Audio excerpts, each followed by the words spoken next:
बच्चों, यदि हम साइंस की बात करें और विज्ञान की जहाँ बात होती है, वहीं हमें विज्ञान समूह की बात याद आती है। तो यह विज्ञान समूह हमारे यह आया कहाँ से है? विज्ञान समूह तो संस्कृत में महाभारत, जो कि बृहद ग्रंथ है, जो कि वेदव्यास के द्वारा विरचित है, उसमें 18 पर्व हैं। पर्व को हम यूं भी देख सकते हैं, पर्व मतलब होता है अध्याय। तो महाभारत में भी विज्ञान है। तो महाभारत में विज्ञान कहाँ है, कैसे है, हम उसको कैसे समझें? हमें कैसे ज्ञात हो कि महाभारत में भी विज्ञान है? तो बच्चों, आज हम 10वीं कक्षा का संस्कृत सामान्य से दूरवा पुस्तक त्रयोदशः पाठः महाभारते विज्ञानम इति पढ़ेंगे। श्रीमता कृष्णद्वैपायन व्यासेन विरचिते महाभारते जीवनस्य सर्वेषामेव विषयाणां तात्विकं चिन्तनं लभ्यते। यथोक्तं यत् महाभारते सर्वेपि विषयाः प्रतिपादिताः वर्तन्ते, तदनु अत्र पाठे ततः केषाञ्चित् वैज्ञानिक विषयाणां संक्षेपेण वर्णनं प्रस्तूयते। श्रीमद् कृष्णद्वैपायन वेदव्यास के द्वारा विरचित महाभारत में जीवन का सब कुछ या जीवन के सभी विषयों पर उन्होंने प्रकाश डाला है। यथोक्तम, जैसी कहा गया है कि यत मतलब जो महाभारत में है, महाभारत में सभी विषयों का प्रतिपादन किया है। उन्होंने महाभारत में सभी विषयों को लिया है। तद मतलब वह यहाँ पाठ में कुछ विषयों को हमने संक्षेप के रूप में यहाँ पर हमारे पाठ्यक्रम में वर्णित किया गया है। भारतीय सनातन वैदिक संस्कृतेः परिचायकाः आकरग्रन्थाः खदान। हमारे जितने भी भारतीय ग्रंथ हैं, उन सब का खदान के रूप में, जिससे सब कुछ निकलता है, हमारे भारतीय सनातन वैदिक संस्कृति का जो परिचायक है, खदान है, जो वह आकर ग्रंथ श्रीमन् महाभारतम। वह कौन सा ग्रंथ है? वह श्रीमन् महाभारतम ग्रंथ। यस् प्रणयन, और उसके रचयिता भगवता वेदव्यासेन, भगवान वेदव्यास ने या वेदव्यास के द्वारा लोकोपकाराय, लोक के कल्याण की भावना, लोक का कल्याण कैसे हो, कृतम, लोक का कल्याण किया, अस्ति एतस्य महत्ता विषय, इसके महत्व के विषय में स्वयमेव कृष्णद्वैपायनो मुनि प्रकाशयति। कृष्णद्वैपायन ने खुद ही प्रकाश डाला है। धर्मे चार्थे च कामे च मोक्षे च भरतर्षभ, यदि हस्ति तदन्यत्र यन्ने हस्ति न तत्क्वचित्। धर्म, अर्थ काम मोक्ष, चारों पुरुषार्थ धर्म अर्थ काम मोक्ष, ये चारों पुरुषार्थ, क्योंकि व्यक्ति इन चारों पुरुषार्थ के द्वारा ही अपना जीवन संपादित करता है।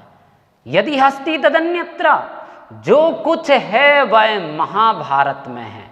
जो विषय जो बात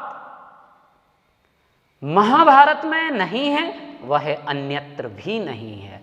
यदि कोई बात आपको अन्यत्र देखने को मिलती है तो आपको ये मानना ही पड़ेगा, क्योंकि ऐसा महाभारत में कहा है कि जो कुछ है वह महाभारत में समाहित है। महाभारत में नहीं है तो वह कहीं भी आपको दृष्टिगोचर नहीं होगा। यदि हस्ति तदन्यत्र यन्ने हस्ति न तत्कुचित, वो कहे वह आपको कहीं भी नहीं दिखाई देगा। महाभारतम न केवलम विश्वकोशत्वेन विद्यते, महाभारत न केवल विश्वकोश है अपितु अत्र, बल्कि यहाँ पुराण इतिहास आदि नाम, पुराण इतिहास का आदि वैज्ञानिक दृष्टया और वैज्ञानिक दृष्टि से भौतिक शास्त्र, खगोल शास्त्र, कृषि, जलबंध, जलबंध का तात्पर्य पानी के बांध, जल सेचन आदि व्यवस्था, जो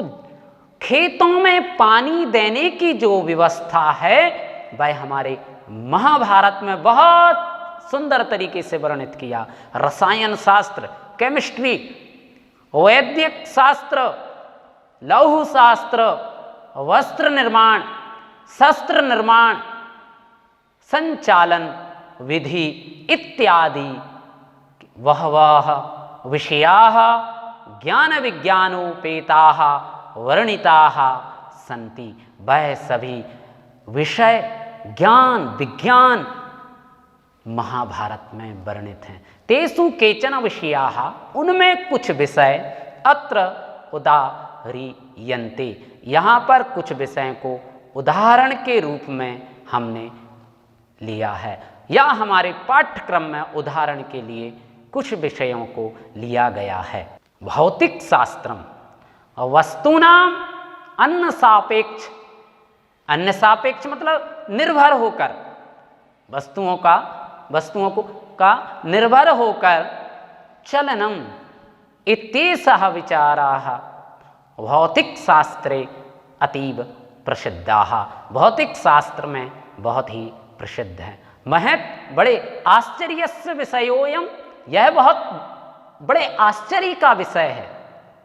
अस्ति है यत् इमम, इमम मतलब यह है मतम भगवान, यह मत भगवान बादरायणाः संस्थापयति, भगवान बादरायण ने संस्थापित किया है क्या महाभारत में, चलम यथा दृष्टिपथम परैति सूक्ष्म महदरूपमिवा विभाति स्वरूपमालोच्यते च रूपम परम तथा बुद्धि पथम परैति। चलम निश्चल, यथा दृष्टि पथम आँखों के सामने, परैति आती है दिखाई देती है, सूक्ष्म महद विभाति जो कि बड़ी सी दिखाई देती है, स्वरूप मालोच्यते दिखलाता है क्या, चरूपम परम आत्मा तथा बुद्धि पथम परैते। चलम यथा दृष्टिपथम इस श्लोक का शाब्दिक अर्थ है जैसे निश्चल वस्तु भी आँखों के सामने आने पर चलती हुई सी प्रतीत होती है, जैसे चलती हुई नाभ में बैठे व्यक्ति के जैसे सूक्ष्म वस्तु भी बड़ी सी दिखाई देती है, और जैसे स्वच्छ दर्पण वस्तु का रूप वैसा ही दिखलाता है, वैसे ही आत्मा शुद्धि बुद्धि में आती है। अस्य पादस्य प्रथमे पादे, इस श्लोक के प्रथम पाद में तेन सह एव विचाराः प्रकटिताः अस्ति, उसमें यही विचार प्रकट किया है, बताया है। अत्रैव अन्यौ अपि द्वौ, दूसरे भी दो, क्या, भौतिक शास्त्र संबद्धौ विचारौ कथितौ स्था। यहां पर भी उन्होंने भौतिक शास्त्र में जो संबद्ध विचार हैं वह कहे हैं क्या, तौ चा कांच के न, कांच से, दर्शने न, देखने से, सूक्ष्मम अपि वस्तु बृहद इव भासते, जो सूक्ष्म वस्तु है, जो बहुत छोटी वस्तु है, वह भी हमें बहुत बड़ी दिखाई देती है, प्रतीत होती है। इति स्वच्छे दर्पणे वस्तुनः रूपस्य तादृशेन प्रतिबिंबम, उसी तरह की परछाई भी दिखाई देती है। खगोल शास्त्रम, अब खगोल शास्त्र में महाभारत में क्या वर्णित है, बहुत सुंदर बात, दृष्टव्य बात है, देखने योग्य है। काल गणना क्षेत्रे भारतीयम खगोल शास्त्रम विश्वस्मिन् प्रसिद्धम अस्ति। काल गणना के क्षेत्र में भारतीयों का खगोल शास्त्र संपूर्ण विश्व में प्रसिद्ध है। खगोलस्य भावार्थः भवति, खगोल का भावार्थ है यद आकाशः अपि पृथ्वीव गोलाः अस्ति, आकाश भी पृथ्वी के समान गोल है।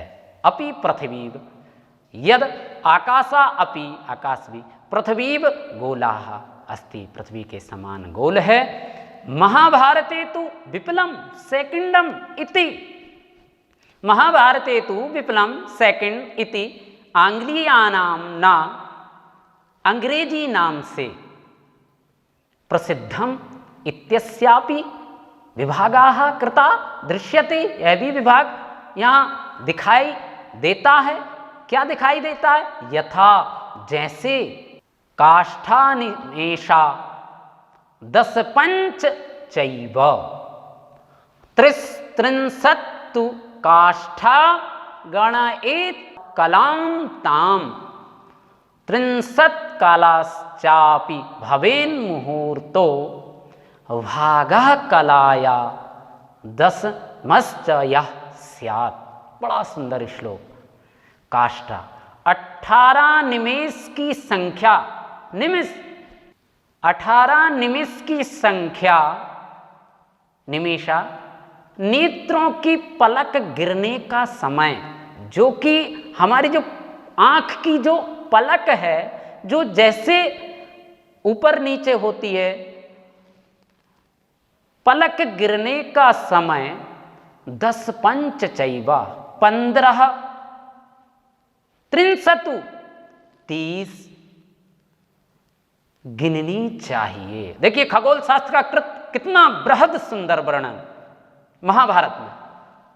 30 कालाश्चापि भवेन् मुहूर्तो भागा, बोलते हैं 30 कालाश्चापि भवेन् मुहूर्तो भाग कलायाद समस्त या स्यात्। वह हमें महाभारत में उन्होंने बताया है। इस श्लोक का हम बच्चों अर्थ समझेंगे। बोलते हैं 15 निमेष और 30 काष्ठा की एक कला गिननी चाहिए।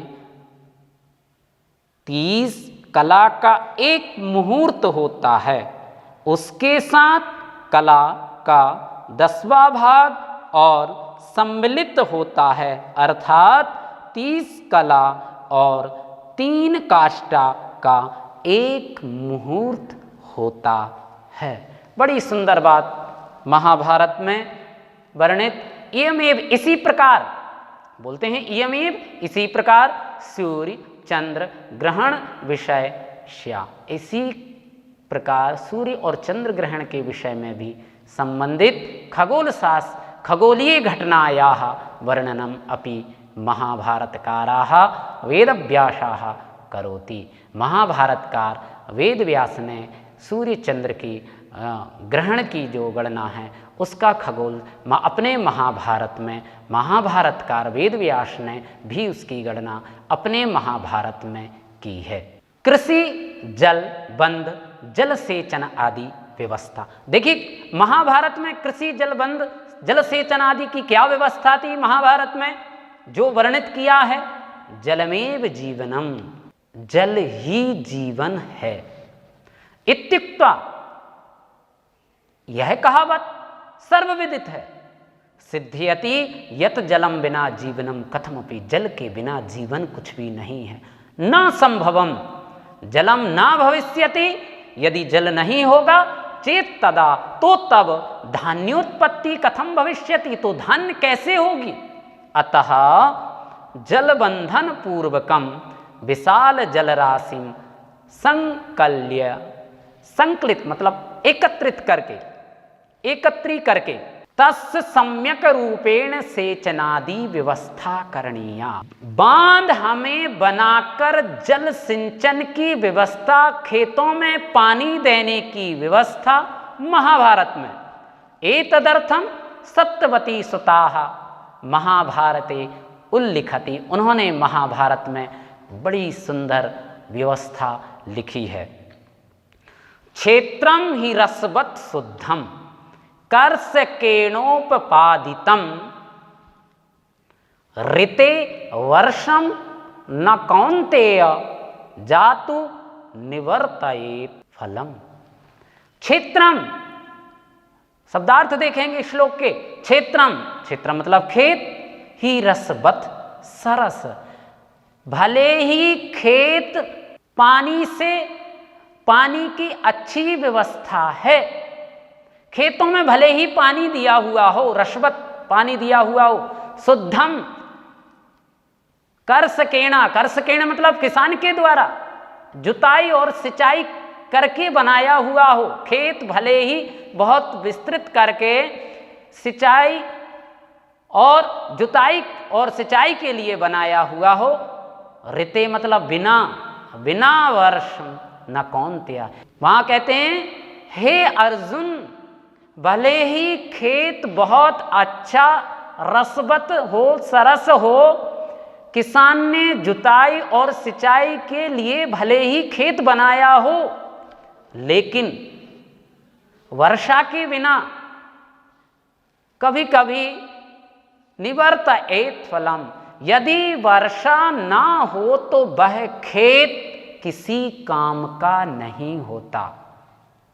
ऐसी व्यवस्था जल सेचन, कृषि जलबंध, जल सेचन आदि की व्यवस्था महाभारत में वर्णित है। तत्र वै पौरुषम ब्रूयुः आसेकम, जुताई और सिंचाई यत्नकारितम सस्यानां फलों की जल सेचनाय नदीसु जलबंधाः स्थापितुम अपि निर्दिशति। उन्होंने जल सेचन आदि की व्यवस्था नदी के द्वारा, नदियों में जल प्रबंध कैसे हो, नदियों में बांध किस तरह बनाए जाएं, यह व्यवस्था उन्होंने महाभारत में ही प्रदान की है। महाभारत में इस व्यवस्था का बहुत अच्छा उल्लेख दिया गया है।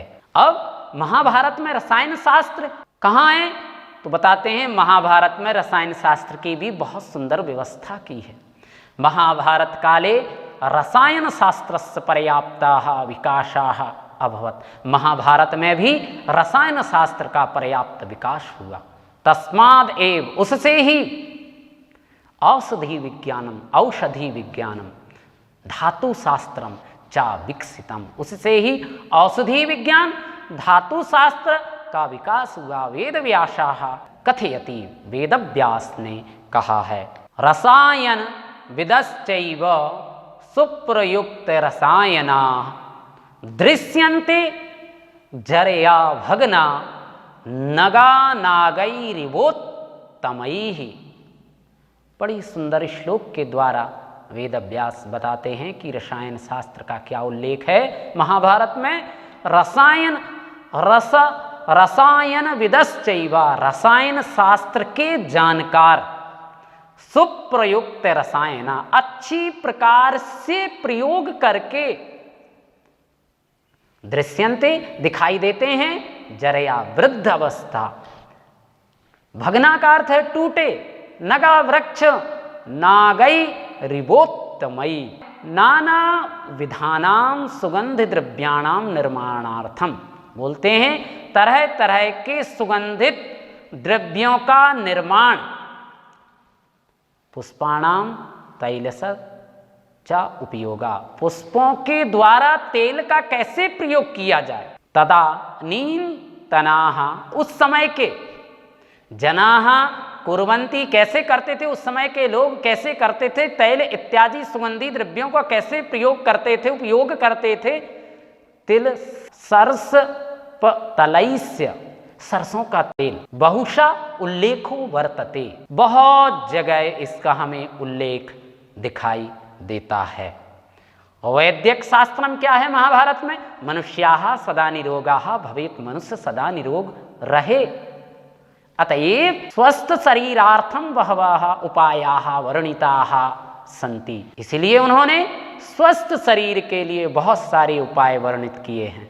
वैद्यक शास्त्रम आरोग्य शास्त्रम अपि कथ्यते, वैदिक शास्त्र को भी आरोग्य शास्त्र कहते हैं।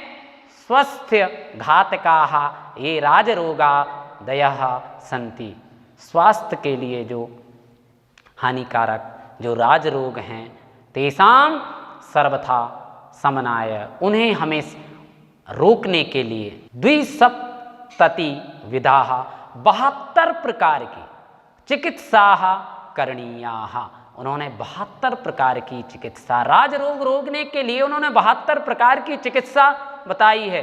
उल्लेखा एवं विधि, इस प्रकार, किस प्रकार, विद्यते कहा है, द्वासप्तति विधा चैवा शरीरस्य प्रतिक्रियाम, हम रोगी की 72 प्रकार से उपचार कर सकते हैं, चिकित्सा कर सकते हैं।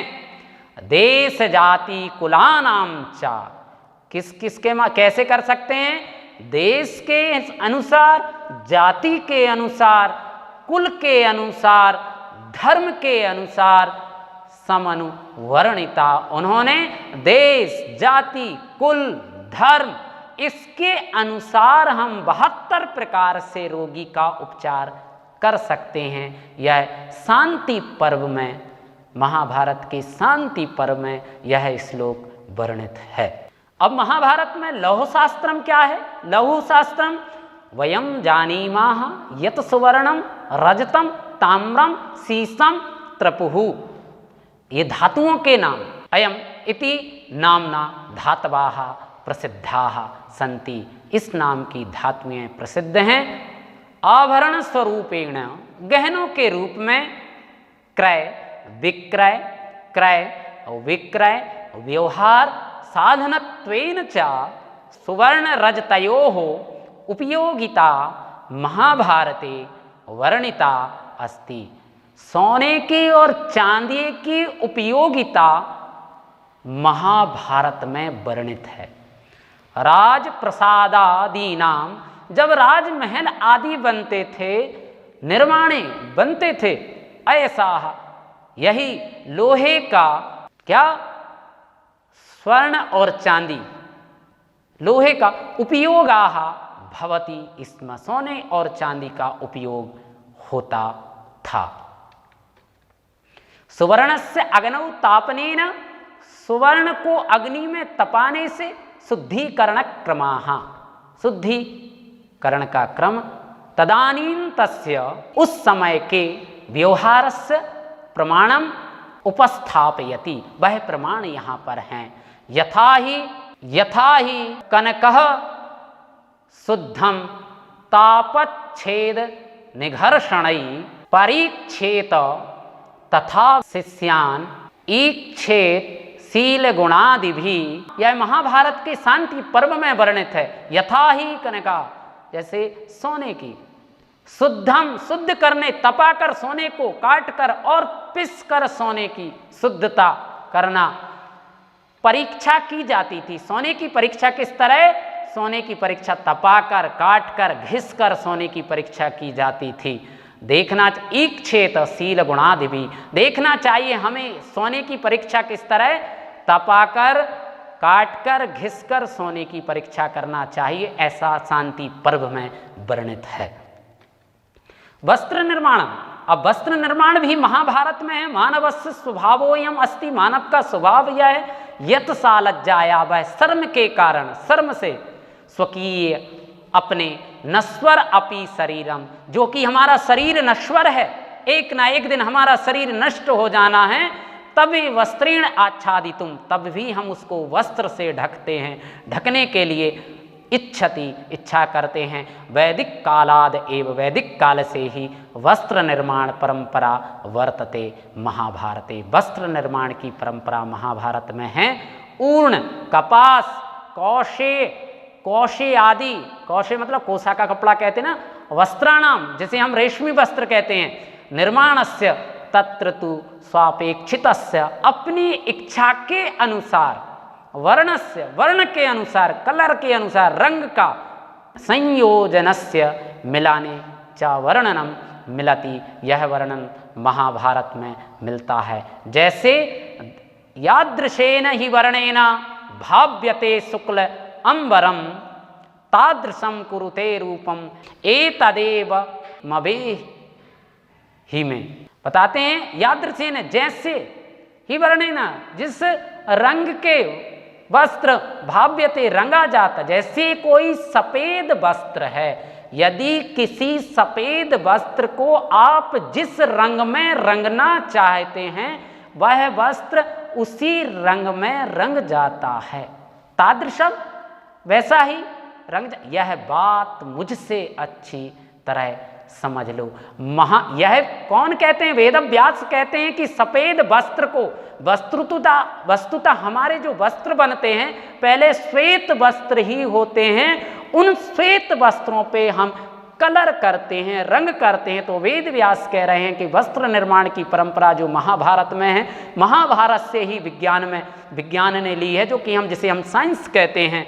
तो जो कुछ भी है महाभारत में, वेद व्यास जी कहते हैं, मुझसे यह बात अच्छी तरह से समझ लो, यह शांति पर्व का श्लोक है।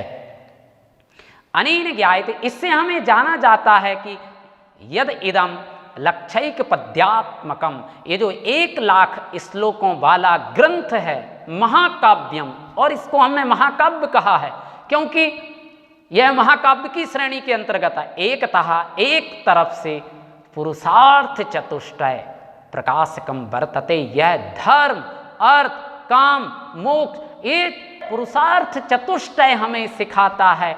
ततो अपि अधिकम ज्ञान विज्ञानयो वैसद्यम च समुपादिशति, यह ज्ञान विज्ञान का, वैदिक शास्त्र का विस्तार पूर्वक वर्णन हमारे महाभारत में है। तो हम कह सकते हैं इस संसार में जो भी है, जो भी ज्ञान आपको जहाँ मिलेगा वह महाभारत में है। यदि वो महाभारत में नहीं है संपूर्ण संसार में, तो वो ज्ञान भी कदापि नहीं हो सकता है। ये हम इसलिए प्रमाण के साथ कह सकते हैं क्योंकि महाभारत में का यदि हस्ति तदन्यत्र अन्ये हस्ति न तत्क्वचित्, जो कुछ है महाभारत में है, यदि महाभारत में भी नहीं है तो यह आपको कहीं भी दिखाई नहीं देगा। बच्चों, इस पाठ को पढ़ने से हमें यह शिक्षा मिलती है कि हमारा संस्कृत ज्ञान विज्ञान का भंडार है, क्योंकि देव भाषा संस्कृतम, देव भाषा संस्कृतम, संस्कृत में विज्ञान भी है, लोह शास्त्र भी है, वैदिक शास्त्र भी है। तो हम ये कह सकते हैं कि निश्चित ही हमें इस पाठ को पढ़ने से यह शिक्षा मिलती है कि हम यदि महाभारत का, वेदों का, पुराणों का, इतिहासों का, क्योंकि इतिहासों में यदि महाभारत सबसे बड़ा इतिहास ग्रंथ है, यदि हम महाभारत को पढ़ेंगे निश्चित तौर पे हमें संपूर्ण भारतवर्ष का ज्ञान होगा, संपूर्ण विज्ञान का ज्ञान होगा, संपूर्ण वैदिक शास्त्र का ज्ञान होगा। ऐसा कोई भी विषय नहीं है जो कि महाभारत में ना हो। निश्चित हम इस पाठ को पढ़ के अपने आप को धन्य मानते हैं कि हमें एक संस्कृत ग्रंथ महाभारत के रूप में इतना बड़ा ग्रंथ मिला है जिसमें सभी विषय समाहित हैं। अस्तु, धन्यवादः, नमो।